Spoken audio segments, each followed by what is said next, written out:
जय हिंद दोस्तों, स्वागत है आप सभी का हमारी इस खास पेशकश में, जहां पर हम चर्चा कर रहे हैं भारत के प्रमुख राष्ट्रीय प्रतीक चिन्हों की। आपकी जानकारी के लिए आपको बता दें, किसी भी देश के राष्ट्रीय प्रतीक चिन्ह उस देश के आन बान शान होते हैं, उसकी सांस्कृतिक धरोहर की पहचान होते हैं उसके राष्ट्रीय प्रतीक चिन्ह। तो इसी परिप्रेक्ष्य में हम यहाँ पर देखने जा रहे हैं भारत के प्रमुख राष्ट्रीय प्रतीक चिन्हों की, जिसमें सबसे पहले हमारे सामने है नेशनल एम्बलम, यानी कि हमारा राष्ट्रीय प्रतीक चिन्ह। तो इस वीडियो के माध्यम से हम जानेंगे हमारे इस राष्ट्रीय प्रतीक चिन्ह से जुड़े हुए कई अनसुलझे कहानियों और किस्सों को। हम जानेंगे उस व्यक्तित्व के बारे में जो खूंटा गाड़ कर खड़ा हो गया था संविधान सभा में, और जिसने हमारे इस राष्ट्रीय प्रतीक चिन्ह को अपनाने में महत्वपूर्ण भूमिका अदा करी, साथ ही सत्यमेव जयते को एक राष्ट्रीय स्तर की पहचान दिलाई। इसी वीडियो में चर्चा होगी दोस्तों, कैसे अलग अलग लोकसभा, राज्यसभा और सामान्य मंत्रियों के द्वारा अलग अलग कलर के राष्ट्रीय प्रतीक चिन्हों का प्रयोग किया जाता है। आप बने रहिएगा वीडियो के अंत तक, हम सभी प्रकार के महत्वपूर्ण तथ्यों को आपके सामने लेकर आए हैं। तो चलिए बिना समय गवाए हम प्रारंभ करते हैं। सबसे पहले तो आपको बता दें, नेशनल एम्बलम यानी कि भारत का राष्ट्रीय जो प्रतीक चिन्ह है, यह भारत सरकार की आधिकारिक मुहर है। इसके अलावा आपको बता दें, गवर्नमेंट ऑफ इंडिया के द्वारा इस राष्ट्रीय प्रतीक चिन्ह को 26 जनवरी 1950 को एडॉप्ट किया गया, यानी कि अपनाया गया। यह प्रतीक चिन्ह भारतीय पहचान और विरासत का अमूल्य हिस्सा है। ये नागरिकों में राष्ट्रीय भक्ति, गौरव, आत्मसम्मान और आत्मोत्सर्ग की भावना का संचार करते हैं। तो ये तो बात हुई इससे जुड़े हुए कुछ पहलुओं की, और अब हम बात करते हैं हमारे राष्ट्रीय प्रतीक चिन्ह को जहां से लिया गया है उसकी। जी हां दोस्तों, सारनाथ स्थित अशोक के सह स्तंभ की शीर्ष भाग की अनुकृति हमारा राष्ट्रीय प्रतीक चिन्ह है। यह तस्वीर जो आपके सामने है, इसमें जो शीर्ष का भाग आप देख रहे हैं, यह सारनाथ स्थित अशोक का सह स्तंभ है, जिसके शीर्ष भाग को हमने अपने राष्ट्रीय प्रतीक चिन्ह के रूप में एडॉप्ट किया हुआ है, यानी कि अपनाया हुआ है। अब हम बात करते हैं सारनाथ के बारे में। आपको बता दें, सारनाथ की अवस्थिति कहां पर है। तो सारनाथ बनारस यानी वाराणसी, जो कि काशी से लगभग आसपास, तो काशी से 10 किलोमीटर पूर्वोत्तर वाला भाग है, तो पूर्वोत्तर में यह अवस्थित है। इसके अलावा आपको बता दें, सारनाथ वही प्लेस है जहां पर गौतम बुद्ध जी ने ज्ञान प्राप्ति के पश्चात प्रथम उपदेश दिए।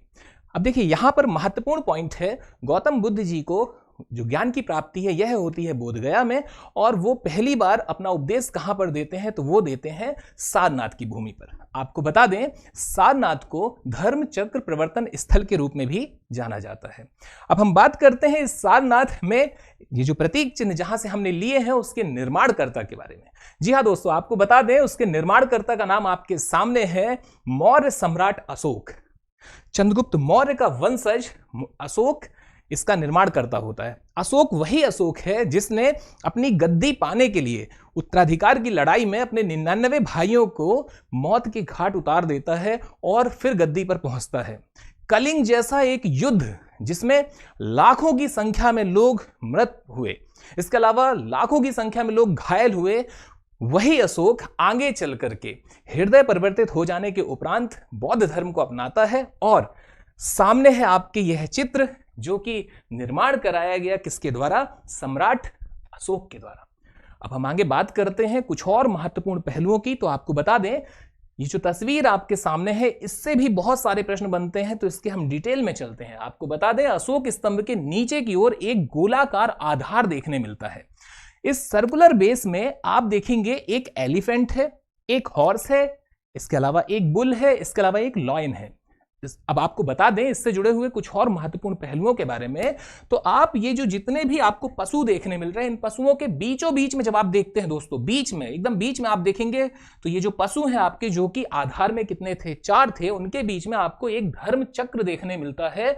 और इस धर्म चक्र में कितनी तीलियां हैं दोस्तों, तो ये है 24 तीलियां, जो प्रतिनिधित्व करती हैं, जो रिप्रेजेंट कर रही होती हैं 24 आवर को, यानी कि 24 घंटे को। 4 जानवरों को 4 दिशाओं का प्रतिनिधित्व करते हुए यहां पर दिखाया गया है। अब हम देखते हैं इन्हीं 4 जानवरों को डायरेक्शन के हिसाब से। तो आपको बता दें, शेर उत्तर में है, और उत्तर में जो शेर है वह सिंह ज्ञान की प्राप्ति को दर्शा रहा है।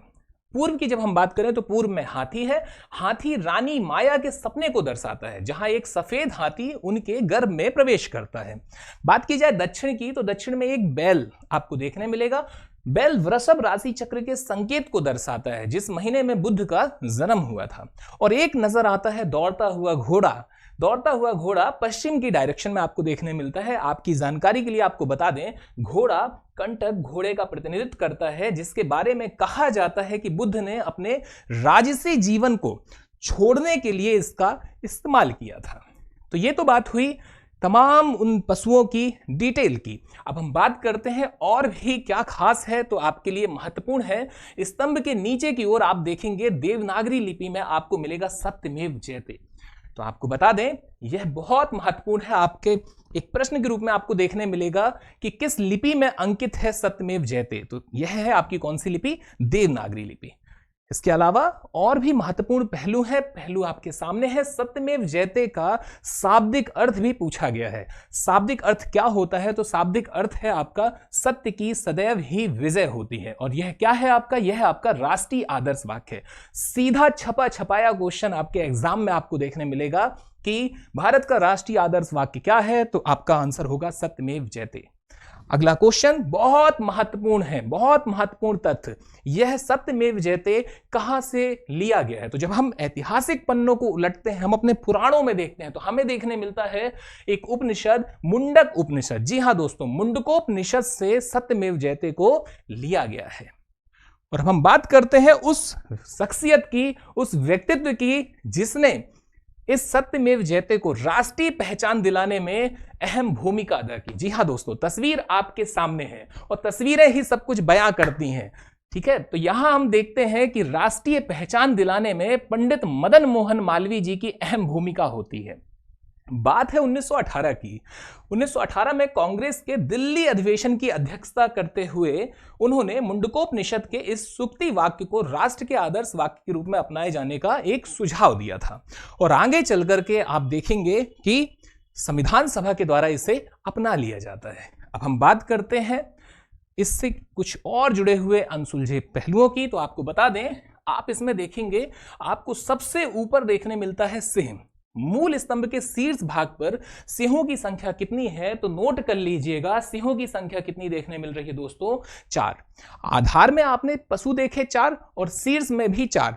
आधार में जो पशु आपको देखने मिलते हैं वो अलग अलग हैं, लेकिन जो शीर्ष में 4 हैं वो कौन है? तो शीर्ष में 4 आपको देखने मिलते हैं सिंह।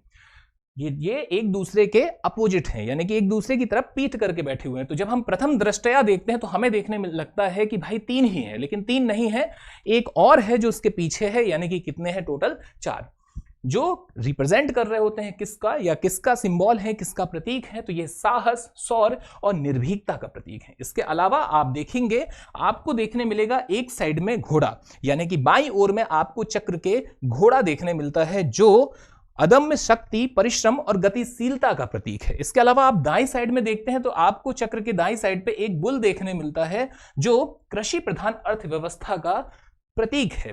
अब बात की जाए इससे जुड़े हुए सबसे महत्वपूर्ण पहलू की। जी हां दोस्तों, शासकीय कार्यों में प्रयोग में लाए जाने वाले राष्ट्रीय प्रतीक चिन्ह जो कि अलग अलग रंगों में हमें देखने मिले, हम अब उसकी चर्चा करते हैं। तो यहां पर महत्वपूर्ण है नीला कलर।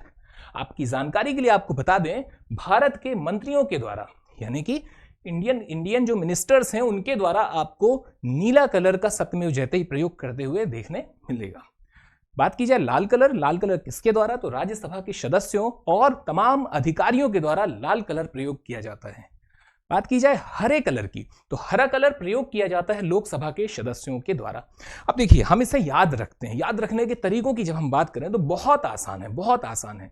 आसान कैसे है? देखिए, आप बात की जा रही है यहां पर लाल की, राज्यसभा। तो देखिए, जितने भी छोटे बच्चे होते हैं, छोटे बच्चे, भाई स्वाभाविक सी बात है, हर बच्चा अपनी माँ का लाल है, ठीक है। तो जो छोटे बच्चे होते हैं वो क्या है? लाल हैं, और उनका पूरे घर में राज रहता है। तो राज्यसभा में कौन? लाल।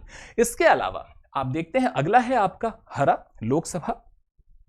सभी लोग चाहते हैं कि चारों तरफ हरियाली रहे, सब संपन्नता रहे, सब खुश रहें। तो लोग चाहते हैं, यानी कि लोग मतलब लोग चाहते हैं कि चारों तरफ हरियाली रहे। इसके अलावा अब हम बात करते हैं सबसे महत्वपूर्ण पहलू की। ये बहुत इंपॉर्टेंट है, आपका यह टॉपिक है भारत का राज्य प्रतीक अनुचित प्रयोग निषेध अधिनियम 2005, state emblem of India prohibition of improper use act 2005।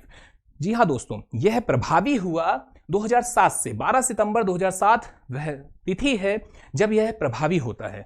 आपको बता दें, राष्ट्रीय प्रतीक अशोक स्तंभ के व्यावसायिक, व्यक्तिगत या अनुचित उपयोग को रोकता है यह एक्ट।